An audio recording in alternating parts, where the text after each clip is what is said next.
কি অবস্থা বেবি, কি করতেছো? এই তো বেবি, তোমার জন্য অপেক্ষা করতেছি।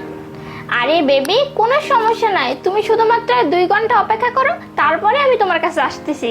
আচ্ছা ঠিক আছে, তুমি তাড়াতাড়ি চলে আসো। তুমি আসলে একসঙ্গে খাবার খেয়ে ঘুমিয়ে পড়বো। আরে তোমার পিছন দিয়ে কে গেল এটা? কই, পিছন দিয়ে তো কেউ যায়নি। আরে তুমি মিথ্যা কথা কেন বলতেছো? আমি নিজের চোখে দেখছি যে তোমার পিছন দিয়ে কে একজন গেল। আরে আমার পিছন দিয়ে তো কেউ যায়নি। আর তুমি এসব কি বলতেছো? হ্যাঁ, আজকাল না তুমি চোখে একটু বেশিই দেখতেছো। আচ্ছা ঠিক আছে বেবি, কোনো সমস্যা নাই, হয়তো বা আমি দেখতে একটু ভুল দেখছি। না নাই, মনে হলো আমার বোনের মতো। আচ্ছা এসব বাদ দাও। আচ্ছা ঠিক আছে বেবি, তাহলে তুমি ওয়েট করো, আমি আসতেছি। ঠিক আছে, বাই। প্রিয়া, তোমার বোন চলে আসছে। তুমি এক কাজ করো, লুকিয়ে পড়ো ওই জায়গায়।